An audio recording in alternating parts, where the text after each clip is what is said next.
Good evening and welcome to our second annual elementary speaking contest. We have a lot of presenters tonight. They've worked a long time to prepare their presentations for you tonight. We have some entertaining skits, poems, essays, and even a radio broadcast to share with you tonight. So you're in for a real treat. I'd like to begin by introducing our three judges for the evening. First, we have Deacon Caro. Deacon is a junior here at Beaver River Central. In his spare time, he really enjoys wrestling, football, and running. He also enjoys uploading inspirational videos and photos on his social media pages. This year, just a couple of months ago, he took first place for this year's high school public speaking contest. And I know he didn't put it in his bio, but I know he'd be the first to tell you, you don't have to be perfect up here, you need to be memorable and make an impression, and that's what he did. So welcome, Deacon.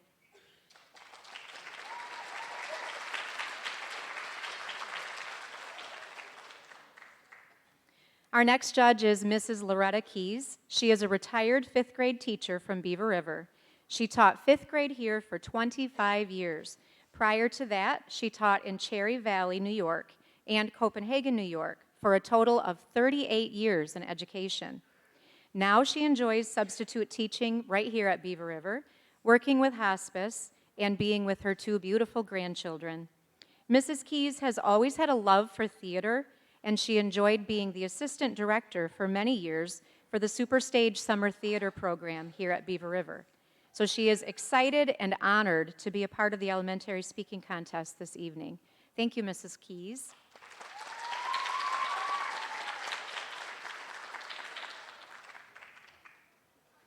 And our third judge for the evening is Mr. Todd Lighthall. Todd lives and works at the Oswegatchie Education Center on Long Pond Road. A current member of the Beaver River Board of Education, he volunteers a lot of his time here. His oldest daughter, Emily, attends Ithaca College, and his daughter, Hannah, is currently in 8th grade at Beaver River, and both have been participants of the speaking contest here in the past. As a former member of the Stockbridge Valley FFA, he practiced speeches while milking cows, and he always found his audience utterly inspired. Thank you, Mr. Lighthall.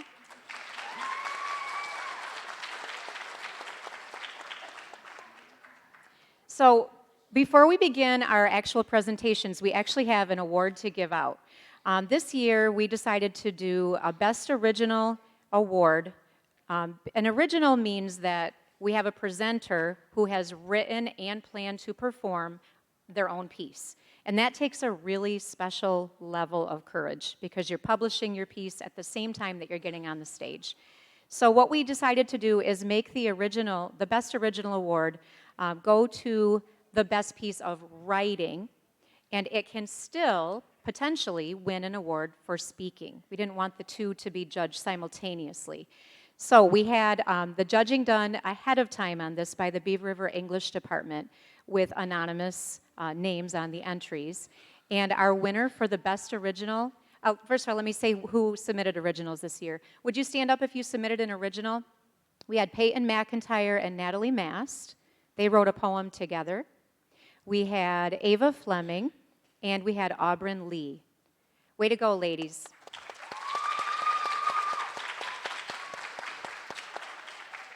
And this year, the Best Original Award goes to Ava Fleming.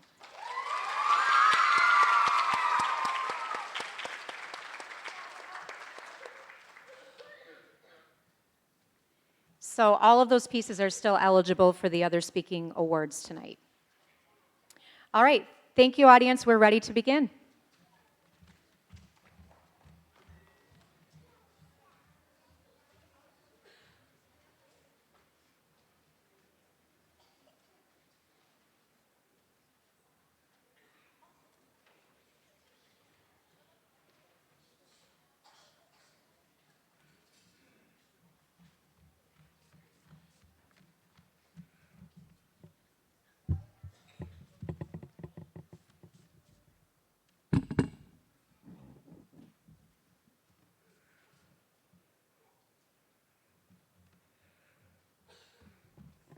Hey, Carly. Hi. Do you want to see the poem I found? Sure. It's called Making Friends. by Joanne Croft. This is something I know is true. To make a friend, you need to be you. You and me and you. Make a move, it's easy to do. Share a smile, not just one, but try our best with everyone. Listen, help, and try to share. Playing is best when you are fair. Start right now and give it a try, even if you are feeling shy. A brand new friend can be so much fun. It's a warm kind of thing like a game just won. Sometimes we wait for others to start, but step on out and share your heart. Here you go, now it's easy, you'll see. A friend for you and a friend for me. We'll be BFFs forever, and no one can stop that.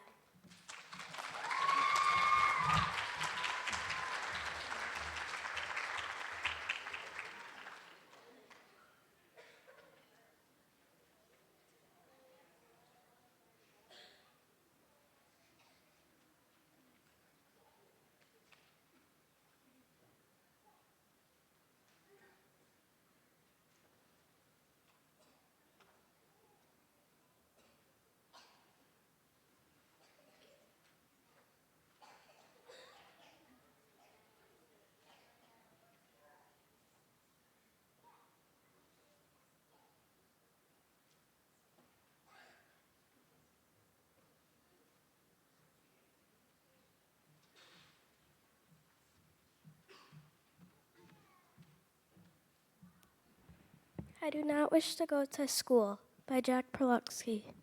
I do not wish to go to school, insisted Sarah Sue. And mother, if you make me, I will eat a worm or two. Do you mean worms like these, my dear? Her mother firmly said. I got them in the garden. They're extremely long and red. They're both the very juiciest and plumpest I could find. I'm off for school, said Sarah Sue, for I have changed my mind.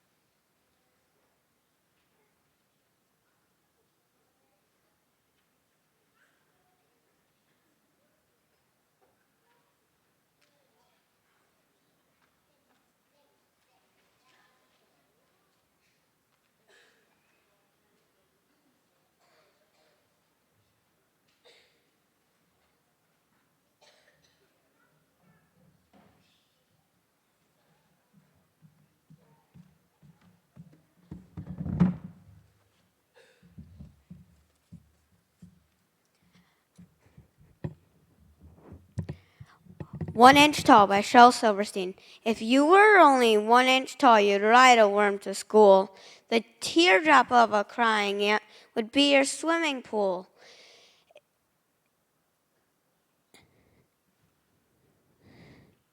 A crumb of cake would be a feast, and last you 7 days at least. A flea would be a frightening beast if you were 1 inch tall. If you were only 1 inch tall, you'd walk beneath the door. It would take about a month to get down to the store. A bit of fluff would be your bed. You'd swing upon a spider's thread and wear a thimble upon your head if you were 1 inch tall. You'd surf across the kitchen sink upon a stick of gum. You couldn't hug your mama, you'd just have to hug her thumb. You'd run from people's feet in fright. To move a pen would take all night. This poem took me 14 years to write because I'm just 1 inch tall.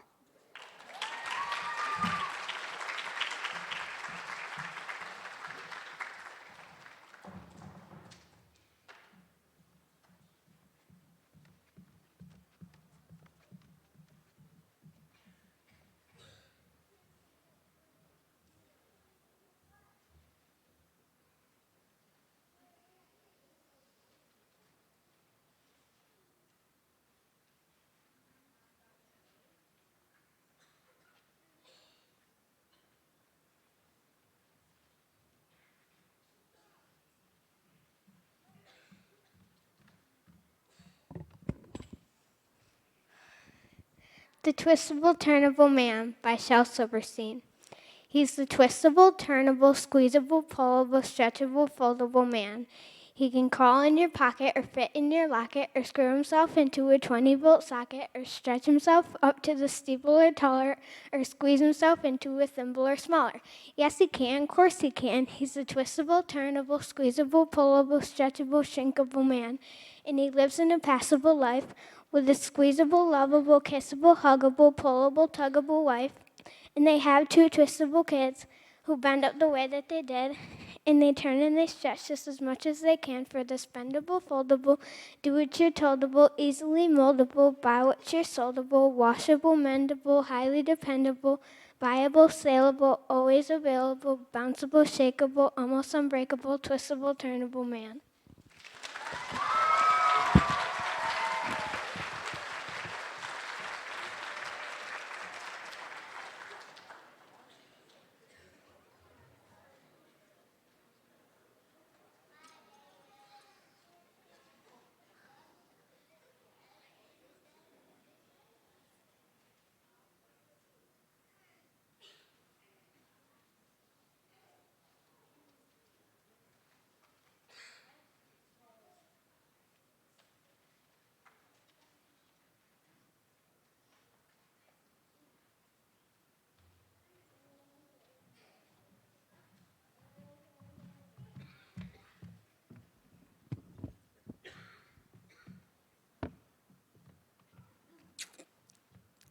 Imagination by Auburn Lee.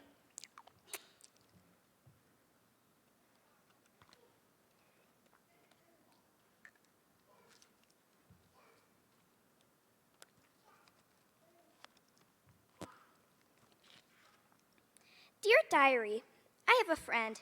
His name is Ryder, but I call him Bob, Jeff, and Dude. Did I tell you I have a horse? Well, really, she's a unicorn, but that's besides the fact. Her name is Twilight. I also have a dragon. His name is Fierce. He's a fire dragon. He can breathe fire. Do you guys watch Harry Potter? Cool. Anyways, I have a hippogriff. His name is Felix. Let's talk about Harry Potter for a bit. I have a phoenix. Her name is Flames. She's died about 8 times and came back alive. It's so cool. I also have a trestle. It's like one of those things with the smallest bit of flesh, mostly bones though. Her name is Luna, like Luna Lovegood. Okay, Harry Potter rant over. I also have a half tiger, half monkey, half bear, half wolf animal. I call him the Taimon bear wolf creature. His name is Creature because I'm only 7.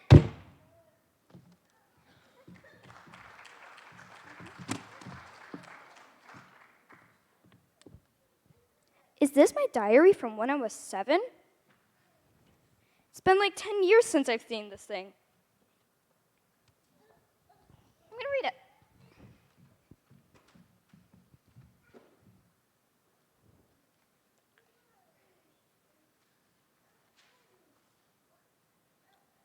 Wow, was I ever an imaginative kid? Wait, did I not tell you guys this is imaginary stuff?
The goof who invented homework.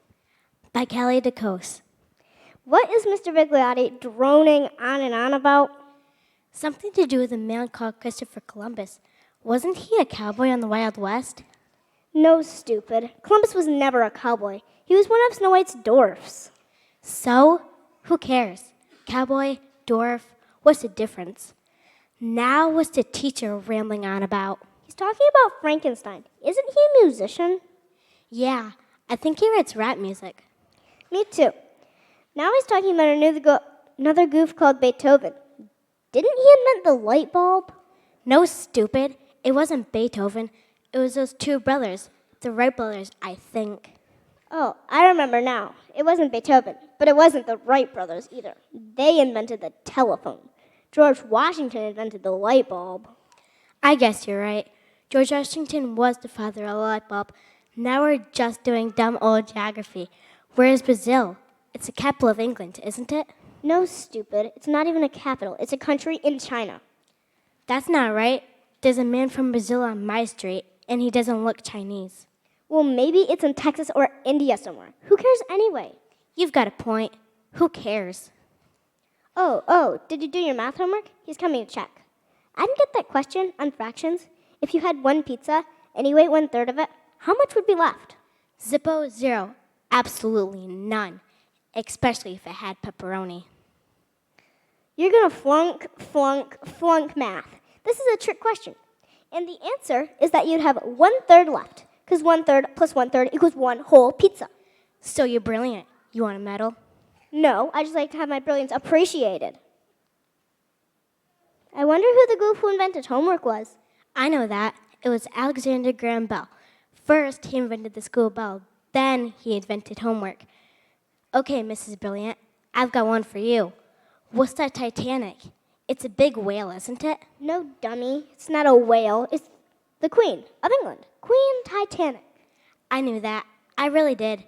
When is this day going to end? Long? Boring? Nothing important. Who needs school anyway?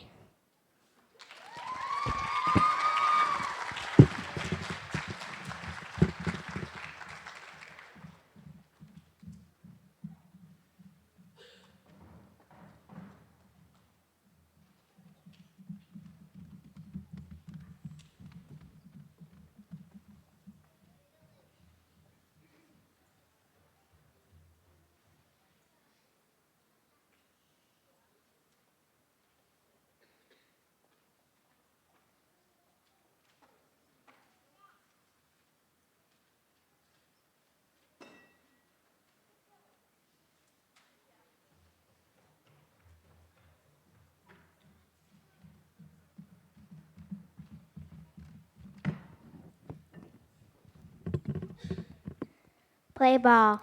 By Shel Silverstein. Okay, let's play. I think we have everyone we need. I'll be the strong arm pitcher who can throw with blinding speed. And Pete will be the catcher who squats low and pounds his mitt. And Mike will be the home run king who snarls and waits to hit. One loud and long and hard and high, way out beyond the wall. So let's get started. What? You? Oh, yes, you can be the ball.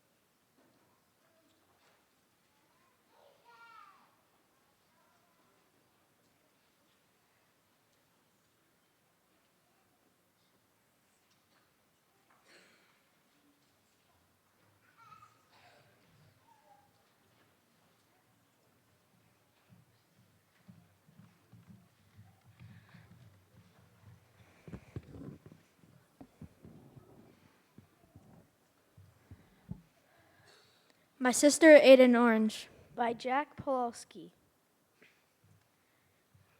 My sister ate an orange. I'm astonished that she did. She swallowed it completely. She's a disconcerting kid. My sister ate an orange, for she chewed it for a while. Then digested it entirely with a silly sort of smile. My sister ate an orange. It's a novel thing to do. Then she also ate a yellow, a purple, and then a blue.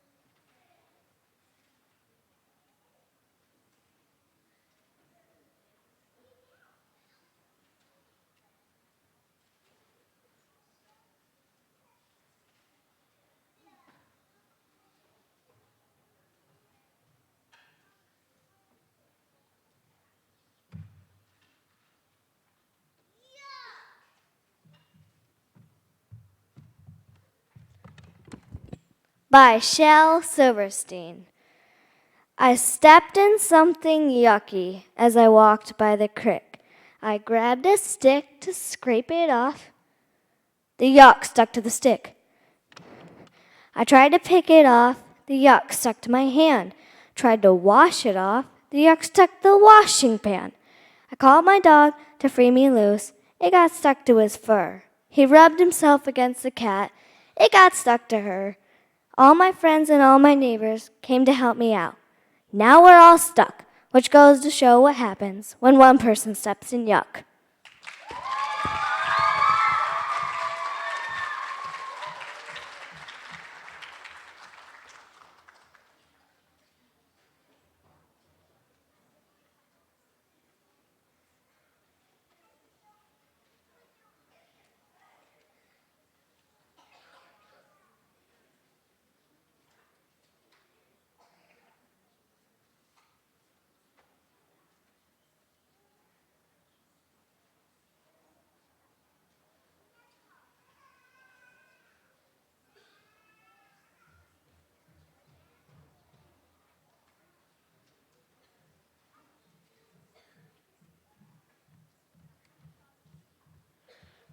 Where the Sidewalk Ends by Shel Silverstein.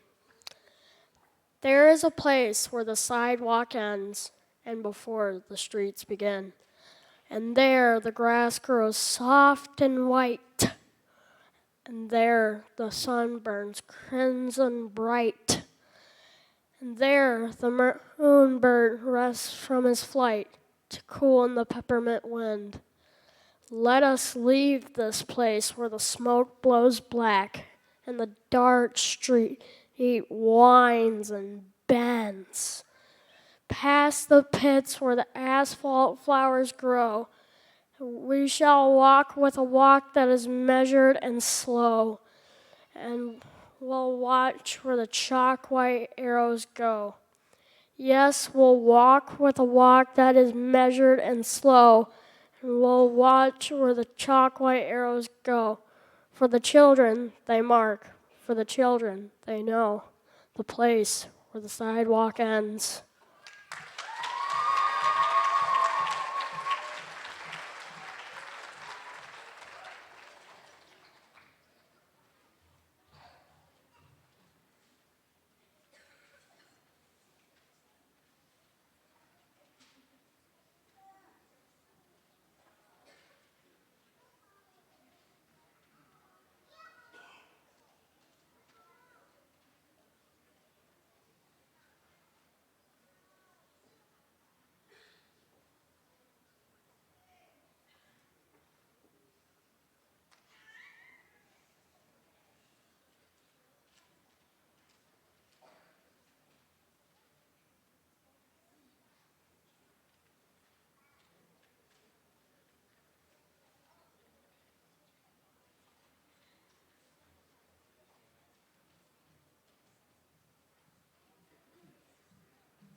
An excerpt from Scary Stories 3 by Alvin Schwartz.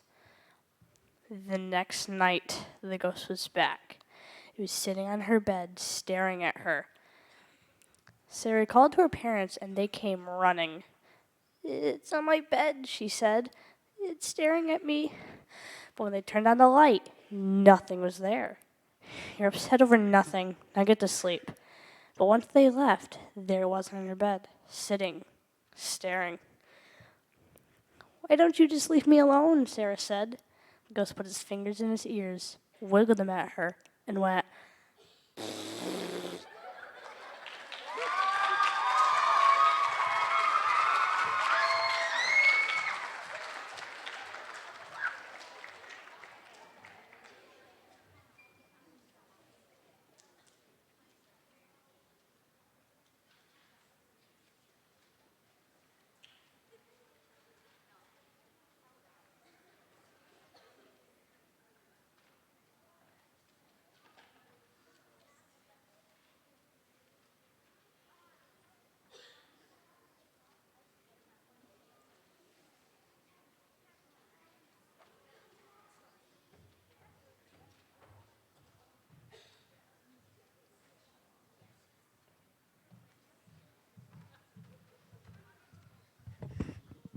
These Boots by Shel Silverstein. These boots are a little too big.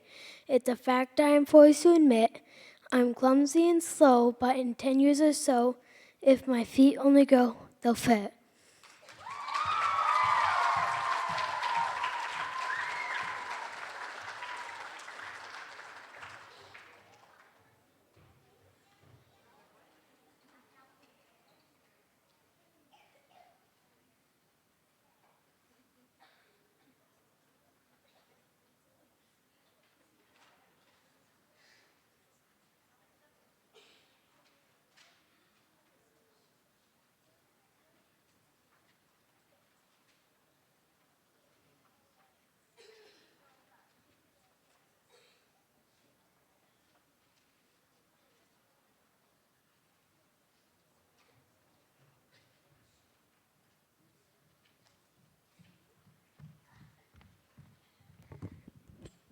Daydream by Joyce Armour.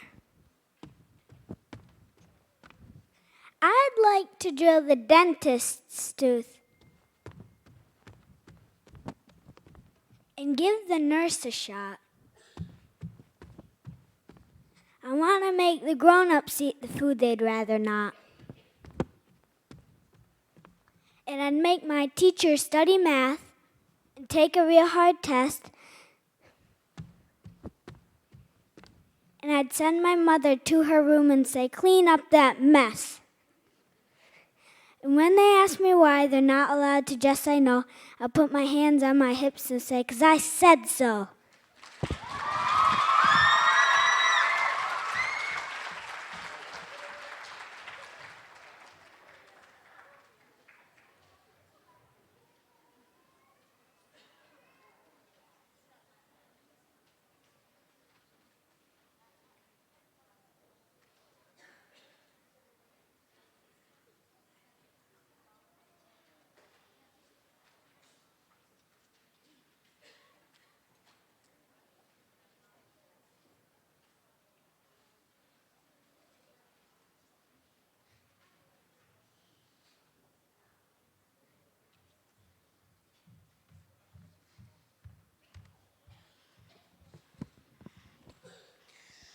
Forest Green, A Walk Through the Adirondack Seasons by Leanna Mahoney.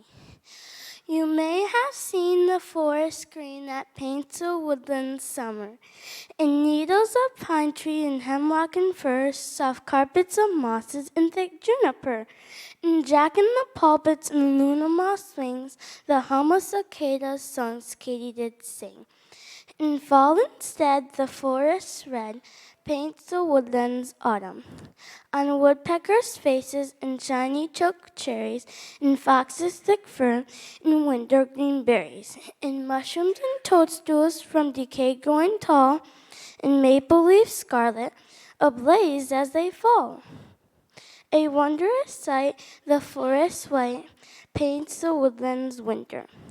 with blanketed branches that droop heavy with snow, and three-petaled trilliums laying doormat below, and the stripes of the chipmunks asleep in their nest, and the tail of the deer in the chickadee's breast. With life anew, the forest blue paints the woodland spring, and violets smiling from patchwork bouquets, and the sky framed by treetops on clear warming days, and the eggshells of fledglings that hatch bald and lean, and the robin's nest built in the pines forest green.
By Ava Fleming. Now let me tell you, homework. Homework. A kid's worst nightmare, including mine. Even worse than when you paint your nose perfect and you smudge them. No. I changed my mind. Even worse than Donald Trump in a bathing suit. And later that night, you look at a stack of 30 sheets of homework, and oh man, don't make me go on about science, social studies, ELA, oh math, and textbooks, please. Then you stay up until 11 p.m., and the next thing you know, it's morning? And guess what? You're cranky. That's what happens when you don't get much sleep. And I want sleep, well, and food. But that's not the point here, people. We're talking about homework. Ugh, it already gives me the chills. Now study hall, where our loving teachers give us time to work on homework that we can't even fit into our folders. I was this close. This close. And in reality, when we're supposed to be working on homework, when really the boys are screaming at each other while playing paper football, and the girls, on the other hand, are talking about boys, drama, slime, and squishies. And the next morning, while I'm probably sleeping at my desk, they're saying that their log ate their homework. No, that's not right. Frog? Toddler? Ugh, no, that's definitely not right. Dog, yes, their dog ate their homework. But anyways, I would have way better excuses than that, but I can't tell you any right now because I got loads of homework to do, so bye!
Calling all readers. By Laura Birdie Sales. I'll tell you a story. I'll spin you a rhyme. I'll spill some ideas and we'll travel through time. Put down the controller, switch off the TV, abandon the mouse, and just hang out with me. I promise adventure, come on, take a look. On a day like today, there's no friend like a book.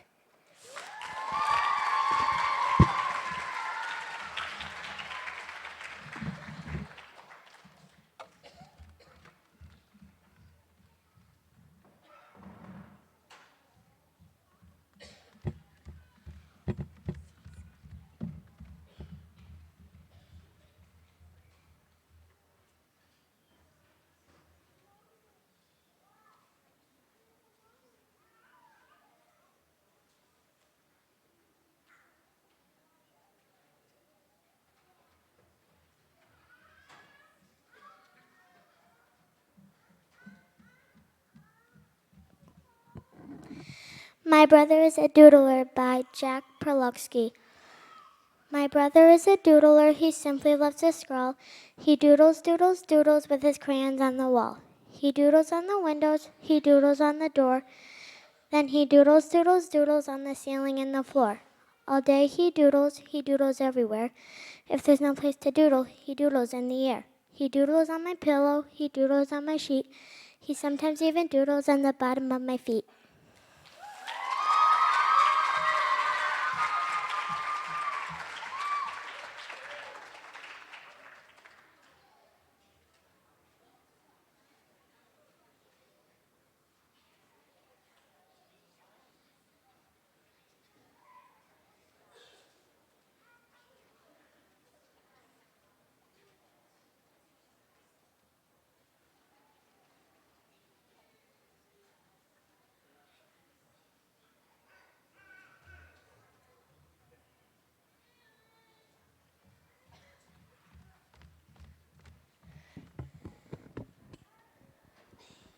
I did not eat your ice cream. By Jack Perlutsky. I did not eat your ice cream. I did not swipe your socks I did not stuff your lunchbox. with rubber bands and rocks. I did not hide your sweater. I did not dent your bike. It must have been my sister. We look a lot alike.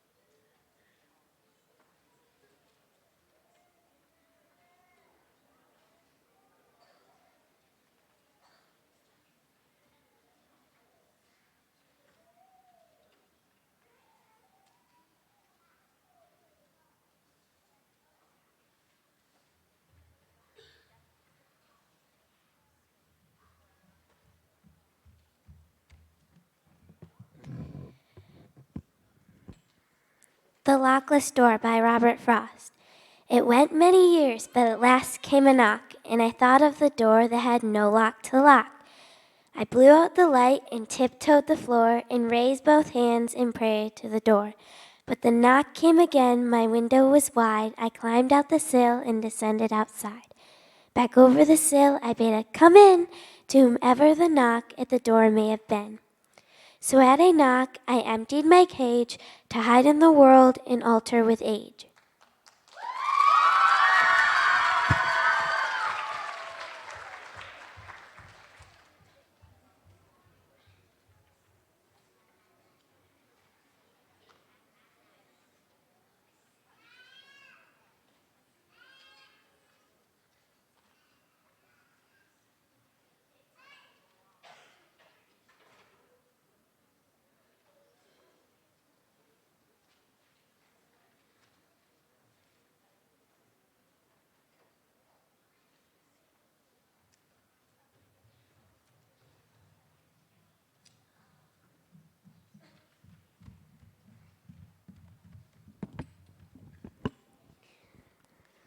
I was walking in a circle by Jack Perlutsky. I was walking in a circle when I spied a piece of paper covered with a pretty picture colored yellow, green, and red. As I picked it up, I noticed that it also had some writing, and I knew that I should read it, and this is what the writing said. I was walking in a circle when I spotted a piece of paper covered with a pretty picture colored yellow, green, and red.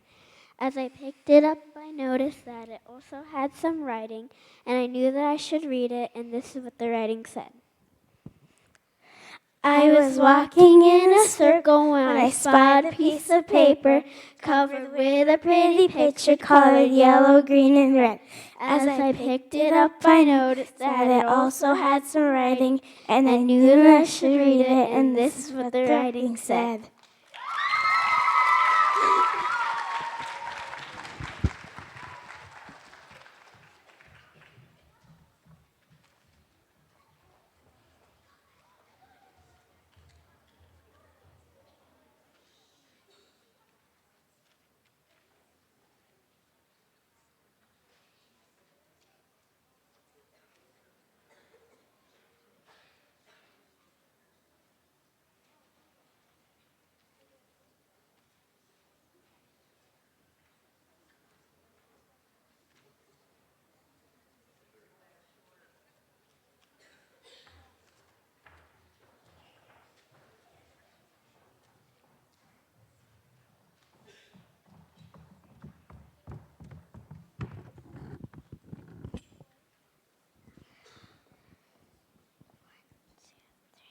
If I were ruler of the world, by Bill Dodds. If I were ruler of the world, I'd make some changes fast. I'd say the ruler's always first, his little brother's last. The ruler's older sister would have to listen too. If I said go eat a bug, that's what she'd have to do. All dinners would be different then. You wouldn't have to finish peas or beans or broccoli, Brussels sprouts or spinach. I'd put an end to chores at home and all that parents said. There'd be no more, go clean your room, wash up, go make your bed. The school would be all boarded up, the classroom still and dark. No, even better yet, I'd knock it down and make a brand new park. If I were ruler of the world, Everything would be just right. This is what I think about as I drift off at night.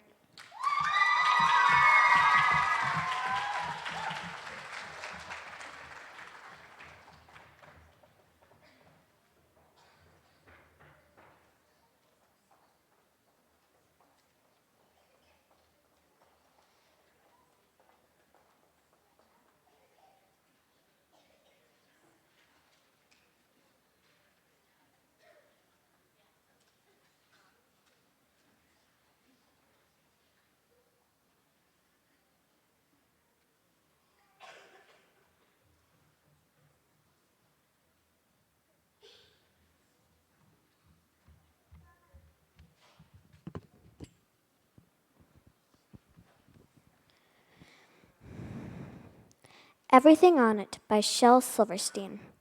I asked for a hot dog with everything on it, and that was my big mistake. 'Cause it came with a parrot, a bee in a bonnet, a wristwatch, a wrench, and a rake. It came with a goldfish, a flag, and a fiddle, a frog, and a front porch swing, a mouse, and a mask, and that's the last time I ask for a hot dog with everything.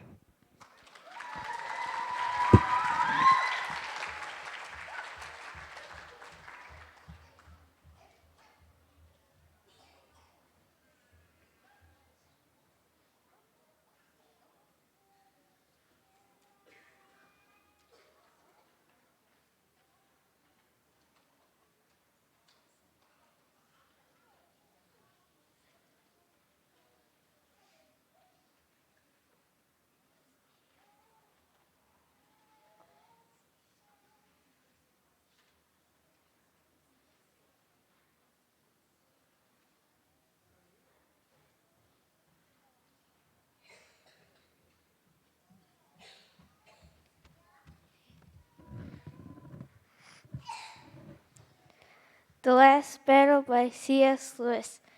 If it should be that I grow frail and weak, and pain does keep me from my sleep, then will you do what must be done, for this the final battle can't be won. You will be sad, I understand, but don't let grief stay your hand, for on this day, more than the rest, your love and friendship must stand the test. We've had so many happy years, you wouldn't want me to suffer, so when the time comes, please let me go. I know that in time you will agree, it's a kindness you do to me, although my tail its thus has wagged, from pain and suffering I have been saved. Don't grieve that it must now be you who has to decide this thing to do. We've been so close, we two these years, don't let your heart hold any tears.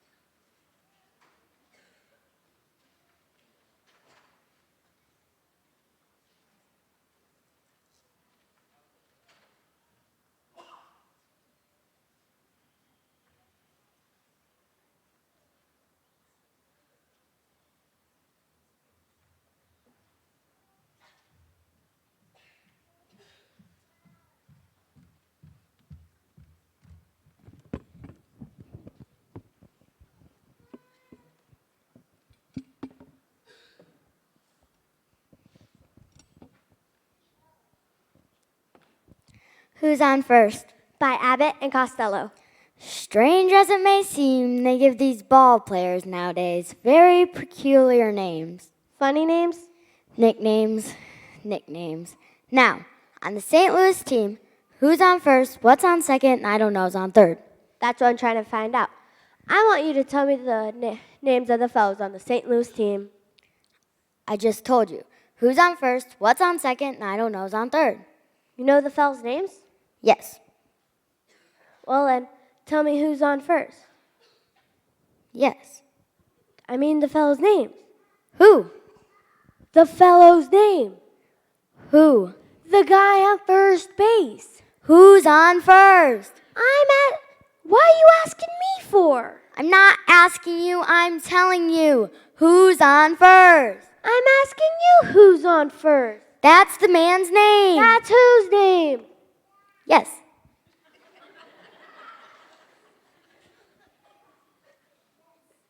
When you pay off the first baseman every month, who gets the money? Every dollar of it. Why not? The man's entitled to it. Who is? Yes. So who gets it? Why shouldn't he? Sometimes his wife comes down and collects it. Whose wife? Yes. After all, the man does earn it. Who does? Absolutely. Well, all I'm trying to find out is what's the guy's name on first base? Oh, no. No, what's the guy's name on second base? I'm not asking you who's on second. Who's on first? What? I'm not. Oh, wait.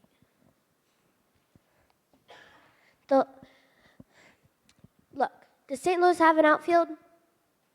Oh, absolutely. The left fielder's name? Why? I just thought I'd ask you. And I just thought I'd tell you. Then tell me the left fielder's name. Why? Because. Oh, he's center field. You got a pitcher?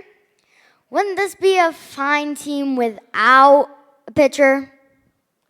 What's the pitcher's name? Tomorrow. What's the catcher's name? Today. Yes, tell me today. I just did. Now, when the guy at bat bunts the ball, me, being a good catcher, I pick up the ball and throw it to who? Now that's first thing he said right. I don't even know what I'm talking about. Don't get excited. Take it easy. So I pick up the ball and throw it to first base. So the guy, I want to get him out on first base, so he runs to second. Whoever picks it up on first base throws it to what? What throws it to? I don't know. I don't know. Throws it to back to tomorrow.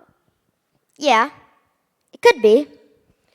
Now, when the guy at bat, the next guy at bat bunts the ball, and it's a long ball to the center. Because? Because why? I don't know, and I don't give a darn. What was that? I said I don't give a darn. Oh, he's shortstop.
My Sister Whispered Magic Words by Jack Perleski.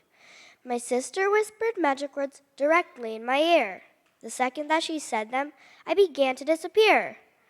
She said her words a second time, I couldn't even think. For suddenly, I wasn't there. I'd vanished in a blink. I haven't got the least idea where I'm standing now. I'd like to get back home again, but simply don't know how.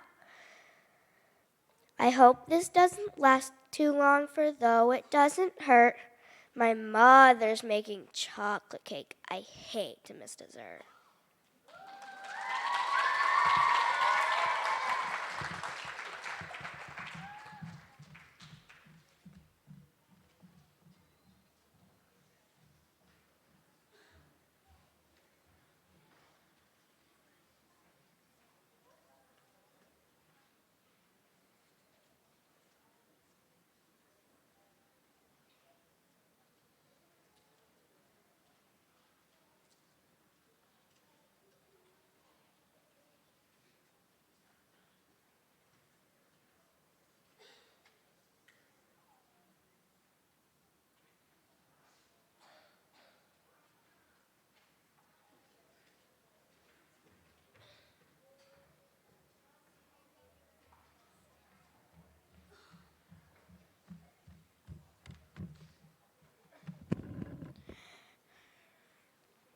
Oliver's Parents in the Morning by Jeff Moss. Oliver's parents are very, very strict. This is how strict they are in the morning. 1. When Oliver's radio alarm goes off, Oliver's parents say, "Oliver, turn that rock music up as loud as it will go so it wakes up the whole neighborhood. Otherwise, we'll be very disappointed with you." 2. At breakfast time, Oliver's parents say, "Oliver, you better make sure you spill at least half of those sugar cookies, and don't you dare clean them up either." 3. After breakfast, Oliver's parents say, "Oliver, you must go upstairs and get dressed very, very slowly, so the school bus has to honk a lot while it's waiting for you." Oliver's parents are very, very strict. Aren't you glad they're not yours?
The Road Not Taken by Robert Frost. Two roads diverged in yellow wood, and sorry I could not travel both and be one traveler. Long I stood, and looked down one as far as I could, to where it bent in the other growth.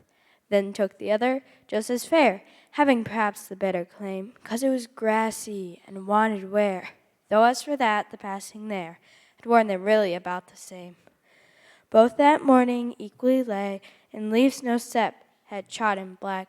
Oh, I kept the first for another day, yet knowing how way leads on to way, I doubt if I should ever come back.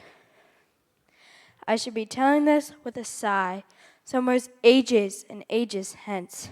Two roads diverged in a wood, and I took the one less traveled by, and that has made all the difference.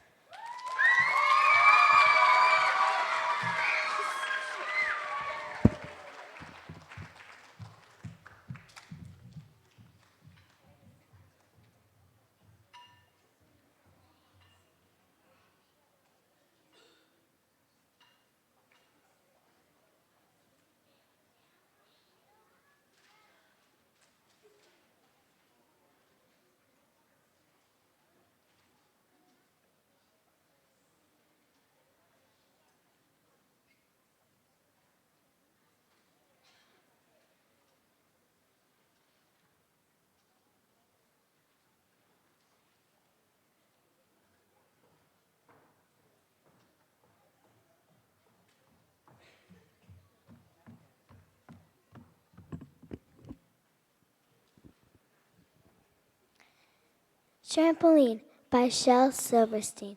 Bouncing upon a trampoline so high above the ground.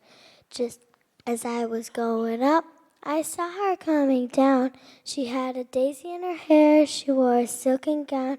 But when she started going up, I was coming down. I tried to say, hello, nice day. She smiled and spun around. Come up a while with me, yelled she, but I was going down. And so as yet, we've never met, that we've sadly found that one is always going up as one is coming down.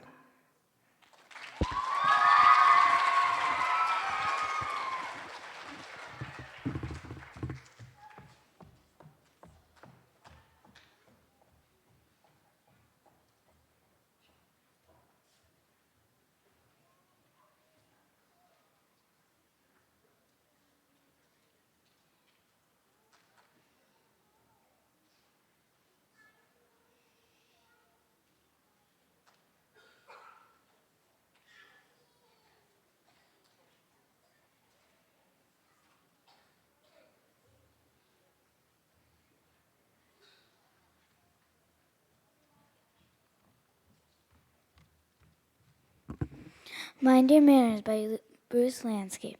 Don't drum on the table, don't play with your food. Don't talk while you're chewing, it's terribly rude. Don't leave the fridge open, don't slam the screen door. Don't leave your dirty laundry all over the floor. Don't fight with your brother, don't pull your cat's tail. Don't open your big sister's personal mail. Don't pester your parents, just stick out your tongue. Don't do what your parents did when they were young.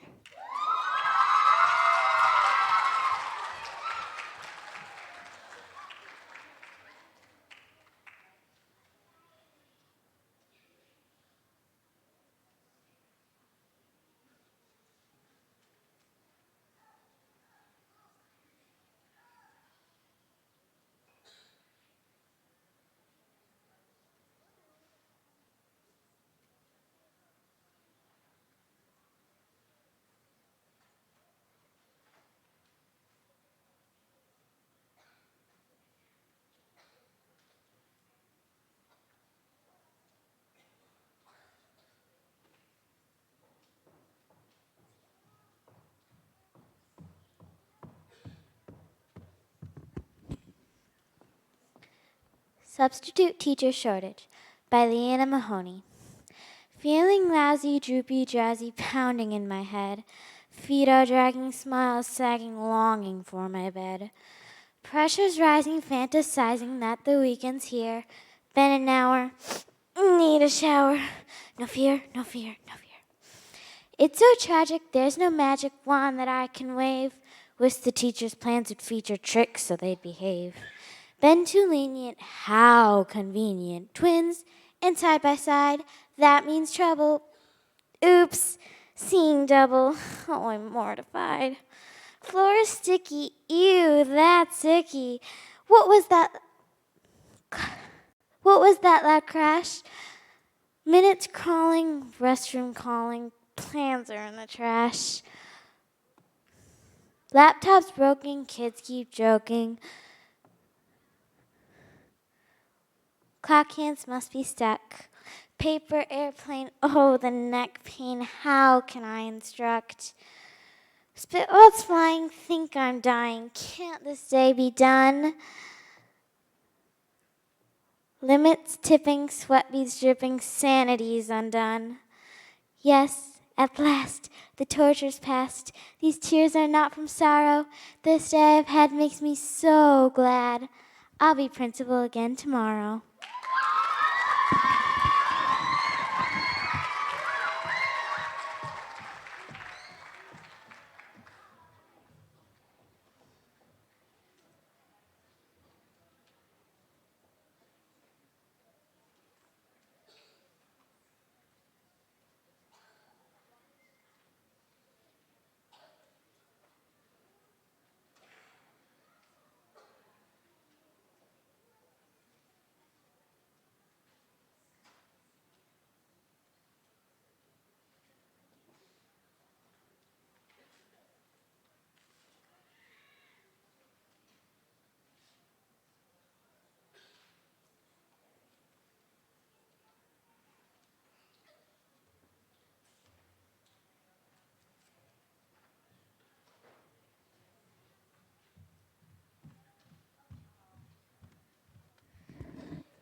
Let's Be Friends by Christina Corona.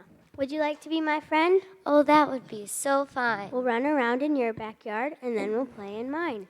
We'll walk to school together and share our lunches too. Oh, what a lucky kid I am to have a friend like you.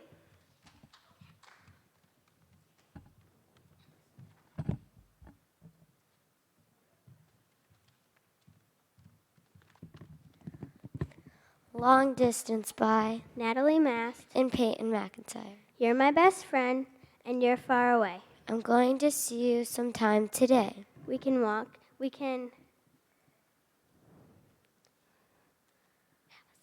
have a sleepover and enjoy the fun. But soon I'm going to have to run. Please don't fear. I won't forget you. I'll see you again next year.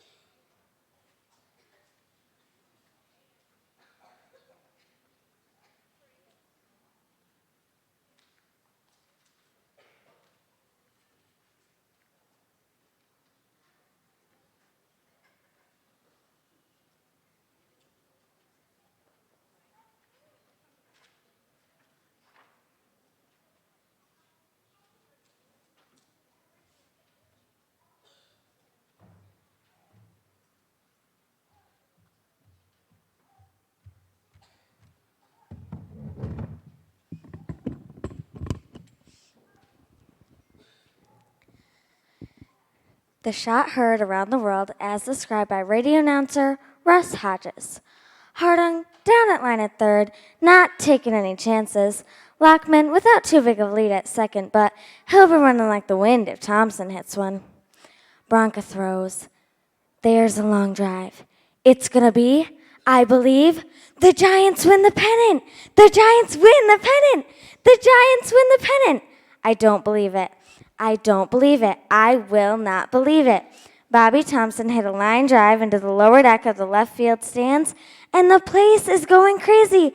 Oh, and they're picking up Bobby Thompson, and they're carrying him off the field.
Snowball by Shel Silverstein. I made myself a snowball as perfect as could be.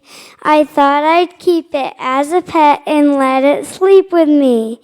I made it some pajamas and a pillow for its head.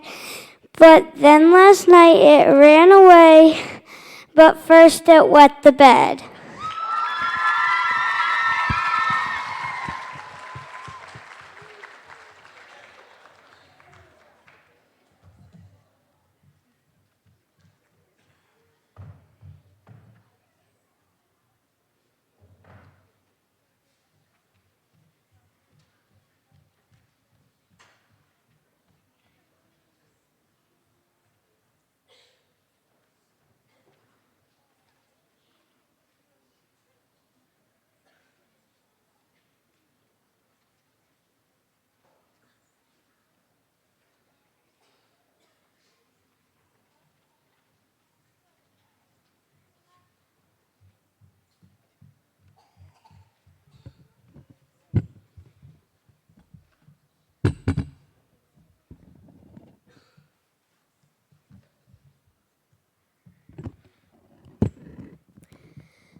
The Sorting Hat Song by J.K. Rowling.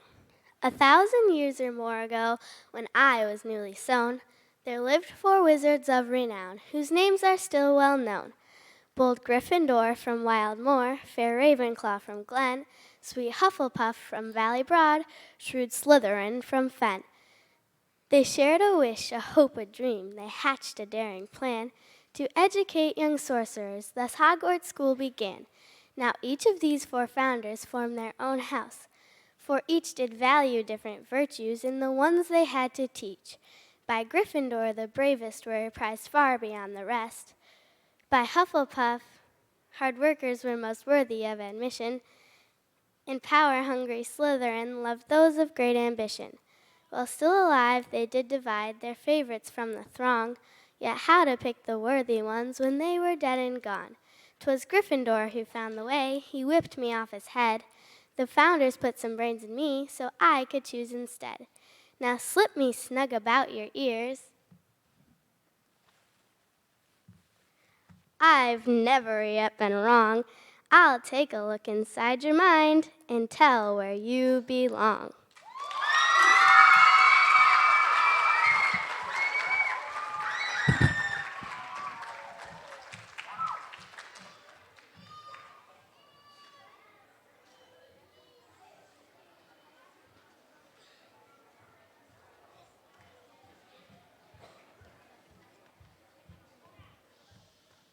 We'll be taking about a 20-minute intermission so that the judges have time to review their notes and get the awards prepared.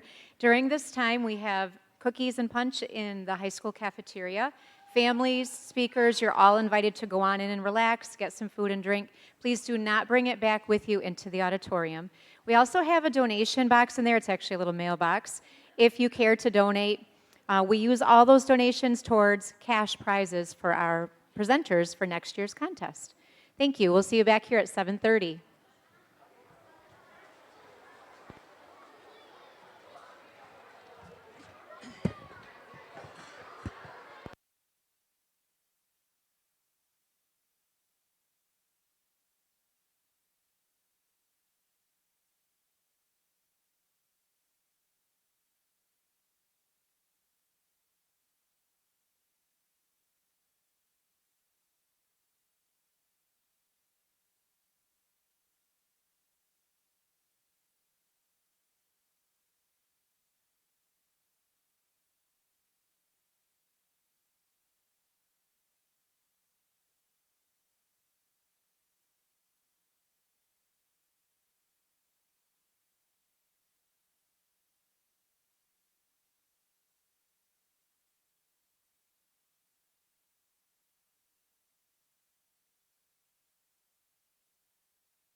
We're back.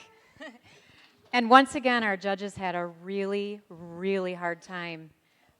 It's just, we would love to give prizes to everybody for your hard work. Seems like everybody up here sparkled in a different way than you did yesterday at dress rehearsal or at practices. We had something great to say about everybody here tonight. So it really is a very difficult task to select some winners from that. So they wanted you to know, they deliberated a long time. They did come to consensus. It was hard. They're probably not going to sleep well tonight. But they also wanted you to know that you should keep on doing this because it was really, really great. They really enjoyed everything that they saw. So we're going to get started. We will start with the awards for most improved. We have one of those from each grade level, and those are actually selected not by the judges, but by the coaches, because we've seen them from start to finish throughout this whole prep time for the contest. So starting with grade 3, for most improved, we have Haley Zayer.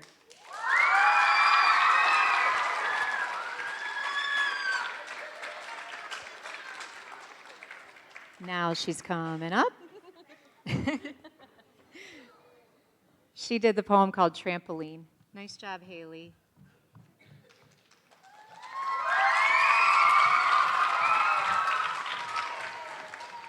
For 4th grade, Madison Abbott and Jenna Reed. I did not eat your ice cream.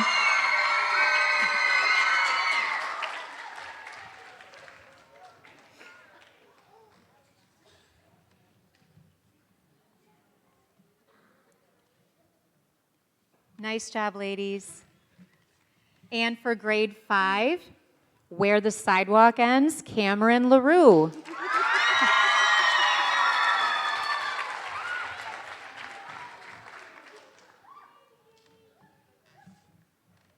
Nice job, Cam. All right.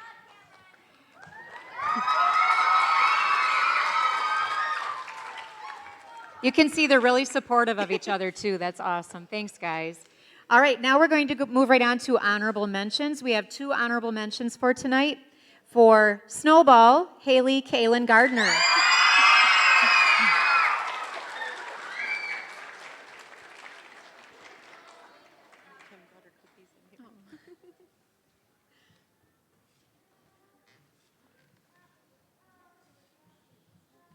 Nice job, Haley. And our second honorable mention goes to, who's on first? Allison Meyer and Emma Simpson.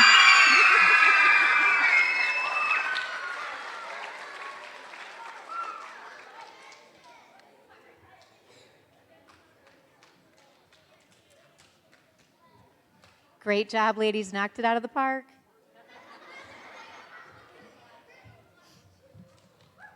All right, in 4th place. In 4th place, we have Austin Fort and Gavin Young. My sister ate an orange.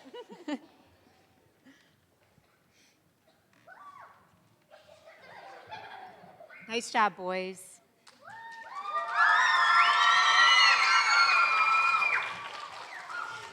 In 3rd place, The Road Not Taken, Hannah Rogie.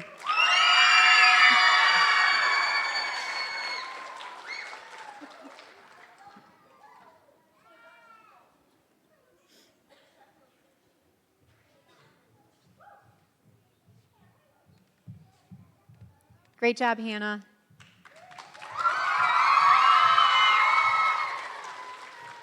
In 2nd place, Imagination, Auburn Lee.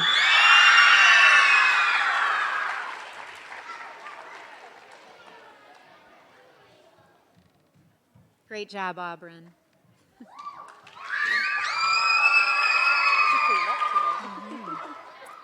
And our 1st place winner this year, she doesn't have any homework tonight at all. Ava Fleming.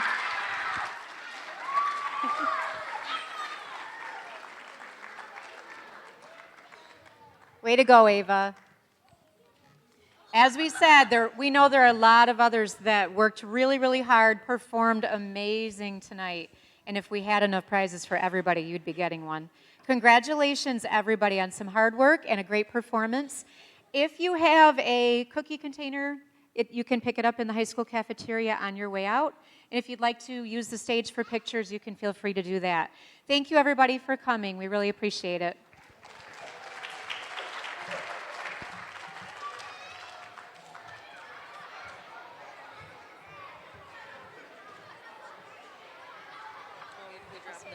Yes.